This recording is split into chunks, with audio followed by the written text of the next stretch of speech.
મનોરથ કર્યો કે હું રામની પાસે જાઉં, રામને પ્રાપ્ત કરું.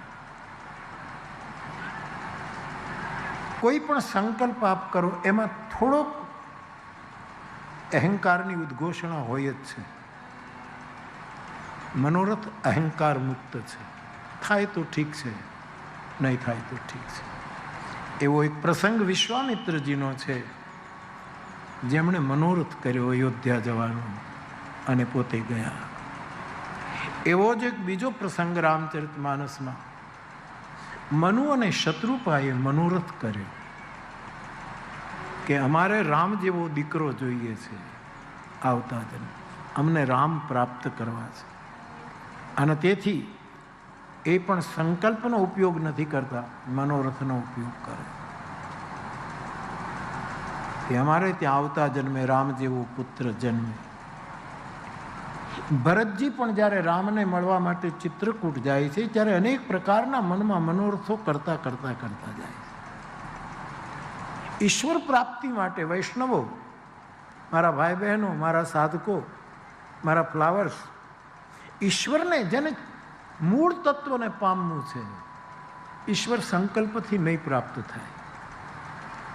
ઈશ્વર વૈષ્ણવી દીનતાથી ભરેલા મનોરથથી પ્રાપ્ત થશે. તો મનુ અને શત્રુપા પણ મનોરથ જ કરે છે માનસમાં કે અમારે આવું જોઈએ છે. ભરતજી ચિત્રકૂટ જાય ત્યારે મનોરથો કરે. મનોરથ કરશો ને સાહેબ તો વિઘ્નો તો આવશે, પણ એ વિઘ્નો ક્રમશઃ અહંકાર મુક્ત દીનતાપૂર્વકનો આપણો મનોરથ હશે તો એ તૂટી જશે, એ બાધાઓ ખતમ થશે. હજી એક પાત્ર તરફ તમને લઈ જાઉં માનસના ગાયક તરીકે કે વિભીષણને જ્યારે રામને પ્રાપ્ત કરવા છે, રામ પાસે જવું છે, ત્યારે વિભીષણ મનોરથ કરતો જ જઈ રહ્યો છે. આ બધી જગ્યાએ મનોરથ શબ્દનો પ્રયોગ છે. તો આપણા જેવા માટે કોઈ પ્રતિજ્ઞા કરે, પણ કરે, વચન આપે, એ બધું બહુ ઉત્તમ છે, પણ આપણે ક્યાં પાળી શકીએ છીએ? મનોરથ શબ્દ તો જે આપે પૂછ્યું છે કે મનોરથ, આપણા જેવા સંસારી સંકલ્પ સિદ્ધ પુરુષો, મહાપુરુષો,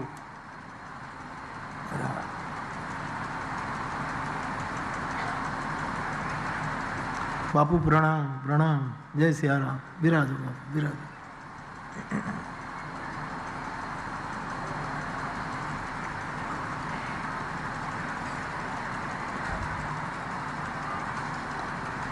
રામચરિતમાનસમાં કેટલા માણસોએ પ્રતિજ્ઞાઓ કરી, પણ કર્યા, સંકલ્પ કર્યા, વિચાર રજૂ કર્યા, એનું એક લિસ્ટ તમને બતાવી દઉં, પછી આગળ વધું.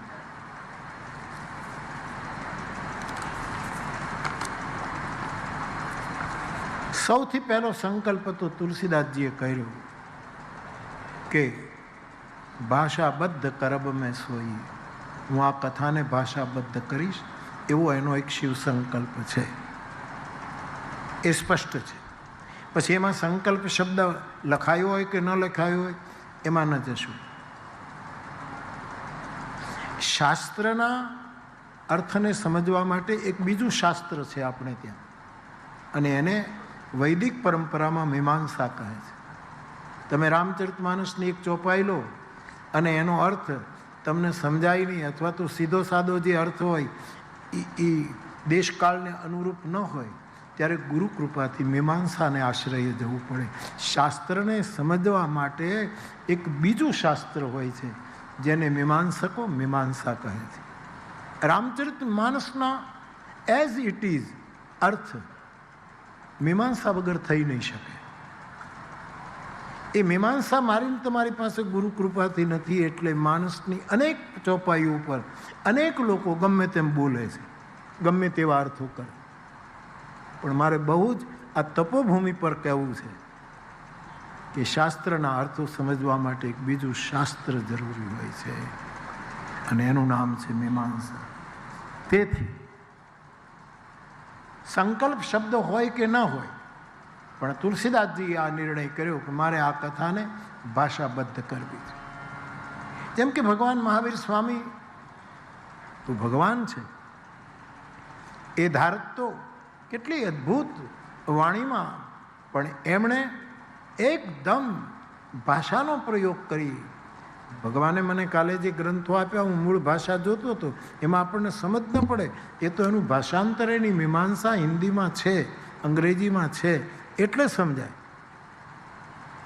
કોઈ માગધી ભાષામાં લાવ્યું, કોઈ પાલી ભાષામાં લાવ્યું, કોઈ ગીરવાણ ભાષામાં લાવ્યું, આ બધા ગ્રંથો. તો કોઈ પણ શાસ્ત્રને સમજતા પહેલા એને સમજવાના એક બીજા ગ્રંથો છે, એનું અનુસરણ કરવું પડે તો જ સમજાય. તો તુલસીદાસજીનો આપણે સંકલ્પ શબ્દ જ વાપરીએ કે મારે આ કથાને ભાષાબદ્ધ કરવી છે, એનો સંકલ્પ. શિવજીનો સંકલ્પ આપણે રોજ એ પંક્તિ લીધી, તબ શંકર પ્રભુ પદ શિર નાવા સુમિરત રામ હૃદય અસ એહી તન સતી. મારું શરીર સતીનું આ શરીર હશે ત્યાં સુધી મારું ને એનું ગૃહસ્થ જીવન પૂરો. એ શિવ સંકલ્પ. ખાલી યાદી આપું આપને રામાયણના અભ્યાસીઓ માટે. ત્રીજો સતીનો સંકલ્પ. સતી જ્યારે દક્ષિણા યજ્ઞમાં પોતાની જાતને આહુત કરે છે, ત્યારે સતી મરત પરમ બર માંગા જન્મ જન્મ શિવ પદ અનુરાગા. એનો શિવ સંકલ્પ છે કે એક જન્મ નહીં, જન્મ જન્માંતર સુધી મને શંકર જ પ્રાપ્ત થાય. એ સતીનો સંકલ્પ છે. વળી એક આગળ સંકલ્પ, કરુણા નિધિ મન દીખ વિચારી ઉર અંકુરેવું ગરબ તરુ ભારી બેગી સો મેં ડારી હઉં ઉખારી પન હમાર સેવક હિતકારી. ભગવાન વિષ્ણુએ જે સંકલ્પ કર્યો, નારદને અહંકાર આવ્યો ત્યારે એ વિષ્ણુનો સંકલ્પ છે. સ્વયંભૂ મનુનો સંકલ્પ, ભોગીન વિષય વિરાગ ભવન બસત વાચવત પન. ઘરમાં બેસી રહેવાથી વિષયોમાં વૈરાગ્ય નહીં આવે, અને હવે મારે આ બધું સંતાનોને સોંપી નીકળી જવું, એ મનુ અને શત્રુપાનો સંકલ્પ. એ પણ આખું લિસ્ટ છે. માનસ અદ્ભુત શાસ્ત્ર છે, અદ્ભુત શાસ્ત્ર છે.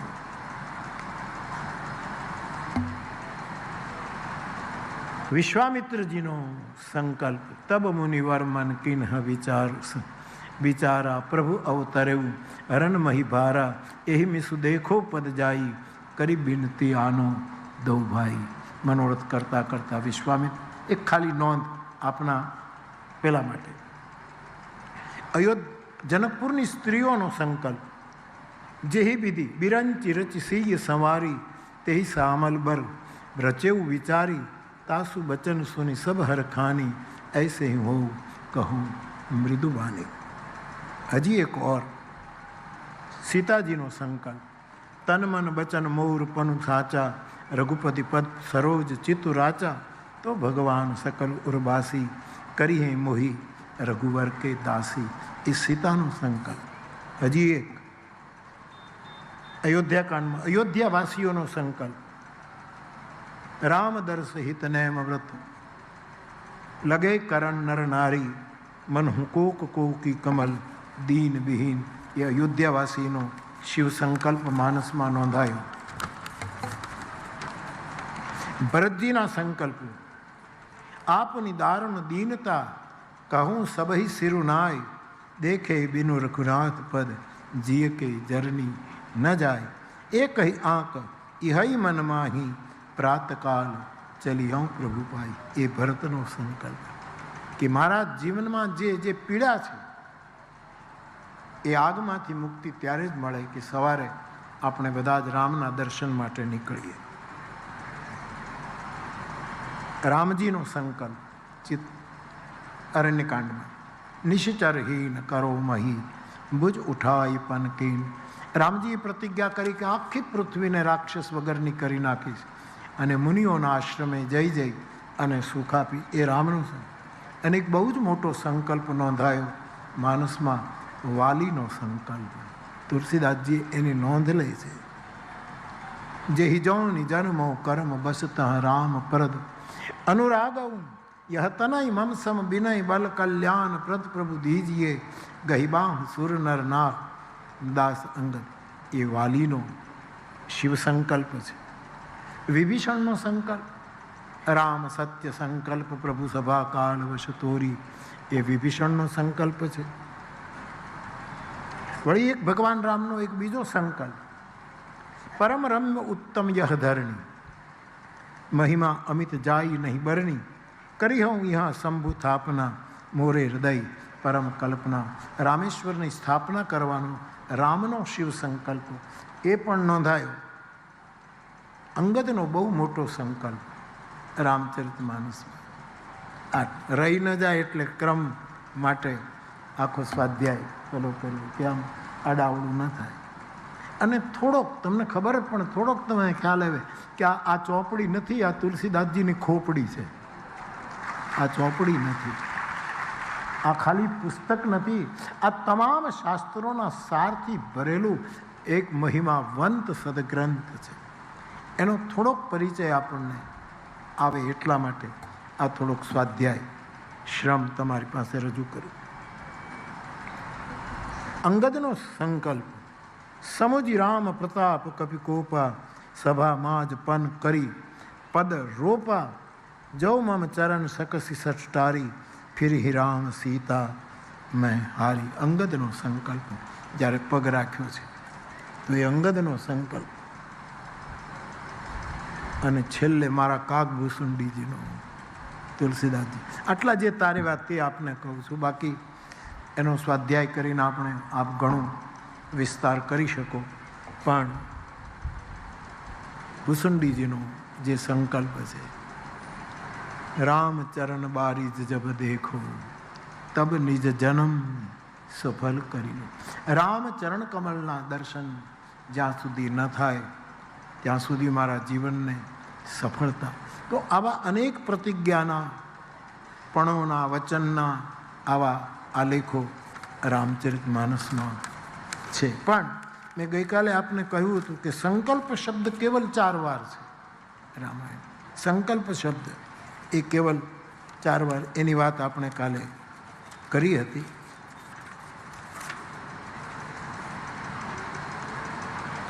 હા, એવો જ એક પ્રશ્ન, બાપુ શિવ સંકલ્પ અને મનોરથ વચ્ચે આધ્યાત્મિક રીતે શું ફરક છે? મેં ટૂંકમાં કહી દીધું કે આપણા જેવા માટે મનોરથ કરવો, પૂરો થાય તો ઠીક છે, ન થાય તો ફરી છે. બાકી સંકલ્પ 3 જણાના પૂરા થાય. એક, જેને આયુર્વેદનું પૂરેપૂરું જ્ઞાન હોય એવા વૈદનો સંકલ્પ પૂરો થાય. બીજું, જે વેદ સ્વરૂપ હોય એનો સંકલ્પ પૂરો થાય. અને ત્રીજું, જે વેદ પુરુષ હોય એનો સંકલ્પ પૂરો થાય. અહીં ભગવાન શિવના સંકલ્પને લઈને કથા ચાલે છે ત્યારે શિવ ત્રણેય છે. શિવ વૈદ છે. નારદજીએ ભગવાન નો અપરાધ કર્યો અને એ અપરાધના નિવારણ માટે, એ સંતાપમાંથી મુક્ત થવા માટે નારદજી માટે રામાયણમાં આવ્યું કે તમે શંકરના નામનો જપ કરો, એ નિવારણ છે. શિવ વૈદ છે, આયુર્વેદના વૈદ છે શિવ. એના સંકલ્પો પૂરો, એટલે શિવનો સંકલ્પ પૂરો થાય.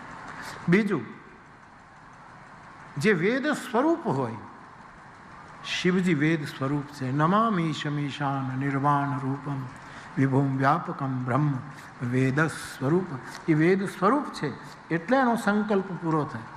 અને શિવ સ્વયં વેદ પુરુષ છે, એટલે કે ત્રિભુવન ગુરુ છે, પરમ પુરુષ છે. આ 3 વસ્તુ જ્યાં હોય એના સંકલ્પો પરમાત્માએ પૂરા કરવા જ પડે છે. એ સિદ્ધાંત છે. તો પણ આ 3 જે છે, વૈદ, વેદ, વેદ પુરુષ, પણ એને ઓળખવા માટે કેવો વૈદ, વેદની કઈ રૂચા અને વેદ પુરુષનો કયો સ્વભાવ, એના માટે શાસ્ત્રમાં એક મંત્ર છે. એ મંત્ર હું તમને બોલાવું, પહેલાં હું બોલું, પછી આપ બોલો, અને પછી એની સરળતાથી આપણે સંવાદી ચર્ચા કરીએ. બહુ સીધા સાદા શબ્દો છે આ મંત્રના, અને હું પ્રાર્થના કરું કે આપ બધા બરાબર સાંભળીને છેલ્લા માણસ સુધી બધા જ એક ભ્રાંતિ તોડી નાખો કે લોક શ્લોક ન બોલી શકે, લોકો પણ શ્લોક બોલી શકે એવું એક સિદ્ધ કરી આપો કે લોક પણ શ્લોક બોલી શકે છે. એક ભ્રાંતિ કે લોકને શું ખબર પડે, આપણે નથી કહેતા ભાઈ આપણે તો લોકવરણ, આપણને આમાં શું નહીં. પાલિતાણાની સિદ્ધ ભૂમિ ઉપર એક પાઠશાળા ચાલતી હોય એવો અનુભવ કરાવી દો અસ્તિત્વને. કે આટલા હજારો લોકો બેઠા બેઠા પાઠશાળામાં મંત્રોચ્ચાર કરી રહ્યા છે એવો એક અનુભવ અસ્તિત્વને થાય. એટલા માટે મંત્ર આપની પાસે રજૂ કરું છું. અને એમાં વેદ, વૈદ અને વેદ પુરુષ એના લક્ષણો બતાવ્યા છે.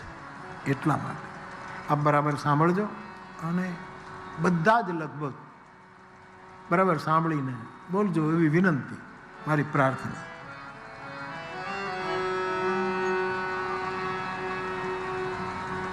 ગુરોરધિતાખિલ, ગુરોરધિતાખિલ શબ્દ છે ગુરોરધિતાખિલ. ગુરોરધિતાખિલ, ગુરોરધિતાખિલ, ગુરોરધિતાખિલ, ગુરોરધિતાખિલ, ગુરોરધિતાખિલ, વૈદઃ, વૈદઃ, વૈદઃ, વિદ્યઃ, વિદ્યઃ, વિદ્યઃ, પીયુષપાણિઃ, પીયુષપાણિઃ, પીયુષપાણિઃ, કુશલઃ, કુશલઃ, કુશલઃ, ક્રિયાસુ, ક્રિયાસુ, ક્રિયાસુ, ગતસ્પૃહો, ગતસ્પૃહો, ગતસ્પૃહો, ધૈર્યધરઃ, ધૈર્યધરઃ, ધૈર્યધરઃ, દયાલુઃ, દયાલુઃ, દયાલુઃ, શુદ્ધોધિકારી, શુદ્ધોધિકારી, શુદ્ધોધિકારી, વિષગીદશઃ, વિષગીદશઃ, સ્યાત, શાત, શાત. આ એક મંત્ર છે. કેવો વૈદ સંકલ્પ સિદ્ધ કરી શકે. પાંડુરંગ દાદાએ એક પ્રસંગ લખેલો, આઠવાલા દાદાએ, સ્વાધ્યાયના પ્રણેતા. એનો એક પુસ્તક છે વ્યાસ વિચાર, એમાં આ પ્રસંગ આલેખાયેલો છે. મેં ઘણી વખત કહ્યું છે વ્યાસ વિચાર એટલે ભાગવત ઉપર પાંડુરંગ દાદાની વ્યાખ્યા છે, વાંચવા જેવી છે. હા,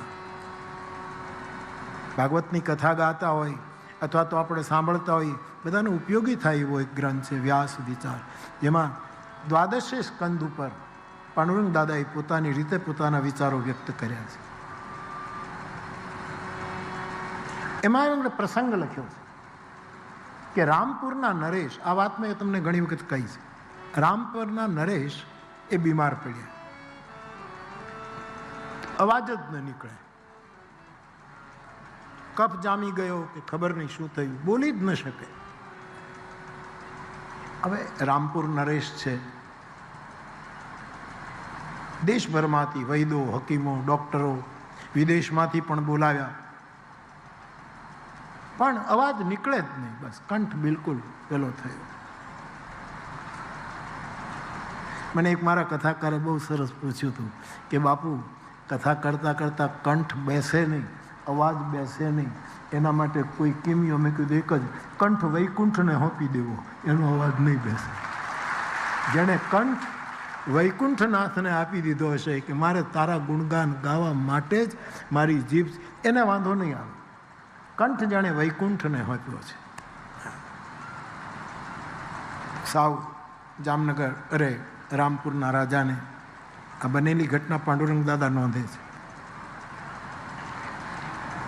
કોઈ કાંઈ ન કરી શક્યું. રાજના જે વૈદો હતા એ બધા જ આમ શરમાય છે કે અમે આ પીડામાંથી મુક્ત નથી કરી શકતા. પછી એક વૈદ આવે છે જેના જે અત્યારે વેદ પુરુષના અને વૈદના જે લક્ષણો અત્યારે મંત્રમાં છે એવો એક વૈદ આવે છે જેનું નામ લખ્યું છે લીલાધર ભટ્ટ. લીલાધર ભટ્ટ નામના એક વૈદ આવે છે.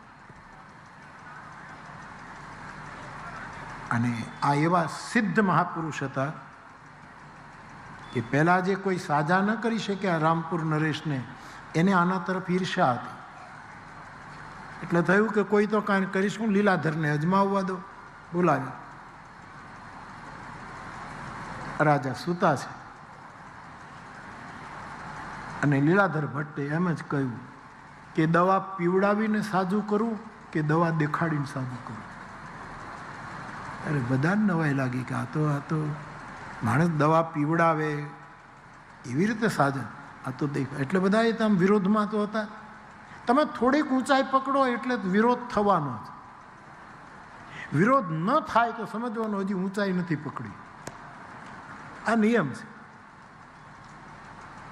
અમારો આ પાર્થ એટલા માટે લખે છે કે સાધુ ઘણાને ખૂંચે છે, ખૂંચવો જ જોઈએ, એ સ્વાભાવિક છે, ખૂંચે.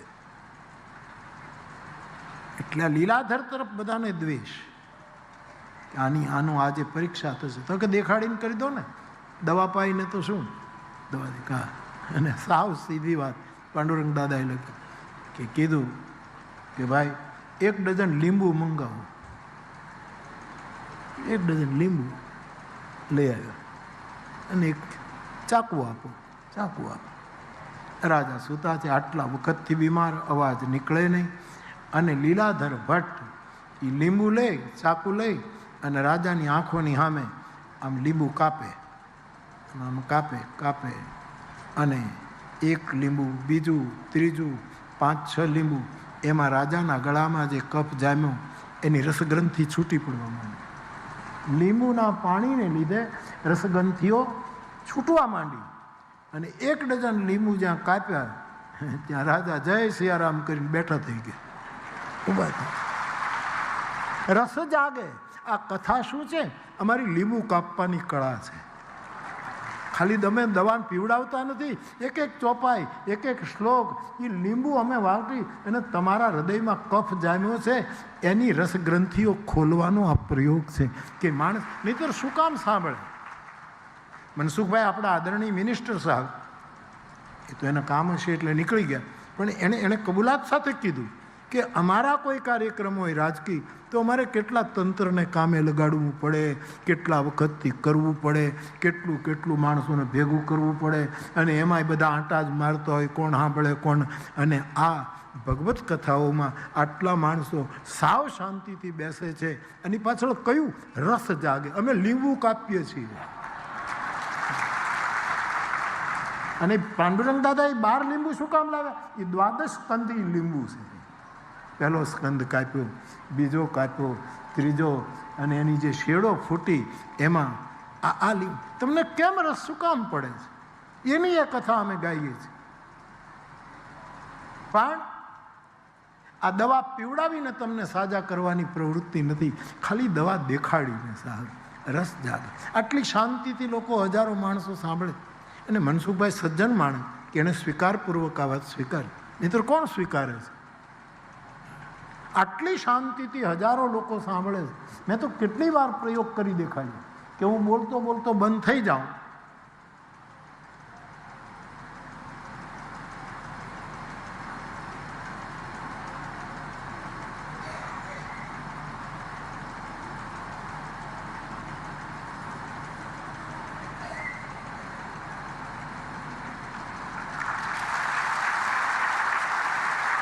2 મિનિટ બોલતો બંધ થઈ જાઓ તો અહીંયા સન્નાટો છે, એટલી શાંતિ ક્યાંથી આવી? આ લીંબુ કાપવાની વાત છે. રસ જાગે છે. જ્યારે રસ જાગે છે ત્યારે આટલી શાંતિ ક્યાંથી હોય? સન્નાટો, જાણે અહીંયા કોઈ બેઠું જ નથી. આટલી શાંતિ ક્યાંથી આવે? કેમ આવે? માણસને રસ પડે. કથા એ રસ છે. વાલ્મીકીએ રામાયણ લખ્યું ને, એ તો અયન એટલે ગતિ પણ થાય, અયન એટલે મકાન પણ થાય.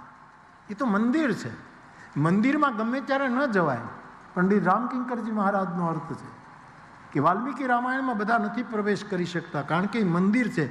ત્યાં તો સમયે સમયે દરવાજા ખુલે, સમયે સમયે દર્શન થાય, એમાં તો બધા પ્રવેશ. પણ તુલસીદાસજીએ હદ કરી કે રામાયણ એ મંદિર નથી, એ તો ગંગાની ધારા.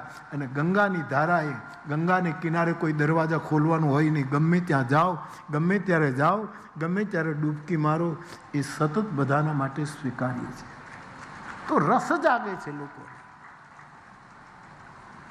જેમ પૂજ્ય આચાર્ય ચરણ ભગવંતે તો કેટલા મોટા આશીર્વાદ મને આપી દીધા. હા, આટલા મોટા આશીર્વાદ આપ્યા. બધાને અપીલ કરી કે તમે ભગવાનના માતાજીના મંદિર જાઓ કે મહાવીર સ્વામીના મંદિરે જાઓ, જ્યાં જાઓ હોય ત્યાં જાઓ, જે કરવું એ કરો, પણ એટલું જ માંગજો કે આમ થાય, આમ થાય. કેટલા મોટા આશીર્વાદ બાપાએ આપ્યા. અમારું કામ સમાજમાં રસ પેદા કરવાનું છે, સંવેદના પેદા કરવાનું છે. સમાજ સંવેદના મુક્ત થતો જાય છે, સહિષ્ણુતા ગુમાવતો જાય છે. ત્યારે વ્યાસપીઠો બહુ મોટું અવતાર કાર્ય કરી રહી છે સમાજમાં. આ રસ જાગે. નાનામાં નાનું બાળક, નાના નાના છોકરાઓ, આટલી શાંતિ ક્યાંથી આવે? ઘરમાં 5 જણા હોય, શાંતિ નથી રાખતા લોકો.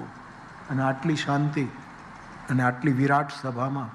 એનો અર્થ છે, મારો કહેવાનો અર્થ એ છે કે લીલાધર ભટ્ટે લીંબુ કાપી અને રાજાની તબિયત સુધારી નાખી. જેમ ભાગવતમાં ગ્રંથિ ભેદન થાય કે એક દિવસની કથા અને એક ગ્રંથિ તૂટતી જાય, ગ્રંથિ તૂટતી જાય, એમ આ કથા પરમાત્માની એવી કથાઓ છે કે જે રસનું સર્જન કરે. તો એવો વૈદ, એવો વેદ અને એવો વેદ પુરુષ, એના સંકલ્પો હંમેશા પૂરા થાય છે. તો એના લક્ષણો શું? મારે ને તમારે એને ઓળખવા કેમ? આ લીલાધર તો આવ્યા અને કરી દેખાડ્યું એટલે આપણને ખબર પડી કે ભાઈ સાચા ભાઈ. આપણી પાસે વેદો છે, પણ આપણે એના મર્મો પૂરેપૂરા ક્યાં સમજીએ? કોઈ મહાપુરુષો, આચાર્યો સમજાવે ત્યારે ખબર પડે. અને બુદ્ધ પુરુષોને તો આપણે ઓળખી જ ક્યાં શીખ્યા? મારું એક વિધાન છે, દુનિયા સ્વીકારે કે ન સ્વીકારે, પણ હું એ વિધાન ઉપર અટલ છું કે હજી સુધી સમાજ સાધુના પડછાયા સુધી જ પહોંચ્યો છે, મૂળ સાધુ સુધી પહોંચ્યો નથી. બધા જ ખાલી પ્રતિબિંબોમાં હાથ નાખીને આપણે ફરીએ છીએ. અને એ પડછાયા જો આટલો આનંદ આપતું હોય, એ બિંબ કેવું હશે જો પ્રતિબિંબની આ તાકાત? તો સાધુની જે મહિમા, આ સાધુ સંતો, આપ તો ભગવાન પગે ચાલીને આવતા હશો ને? બાપરે, પગે ચાલીને આવું, પગે, આ બધા તપ, આ સાધુ સંતોનો મહિમા છે. આપણે ક્યાં સાચા સાધુને? સાધુ સમજીને છેતરાતો અને સાધુ વિશ્વ માટે વેતરાતો, એનું નામ સાધુ. આખા વિશ્વ માટે વેતરાઈ જાય. જો સહી દુઃખ પર છિદ્ર દુરાવા. જેમ કાપડ વેતરો અને પછી કોકના માપનું સિલાઈ કરો અને એ પહેરે એટલે એના લોકમર્યાદા સચવાય, એના છિદ્રો ઢાંકી દેવાય. એટલા માટે કોઈ એમ પણ કહ્યું કે સાધુ વિશ્વ ખાતર વેતરાતો અને સમજીને છેતરાતો. સાધુ કોણ? જાણે છે કે છેતરવામાં આવી રહ્યા છે, જાણે છે કે હેરાન કરવાની વૃત્તિ, પણ સમજીને છેતરતા છે. કવિ કાગ બાપુની પંક્તિ છે, ભગત બાપુ લખે છે, હોશિયારી ગાસડીઓ સહુને બંધવજે, પણ છેતરાજે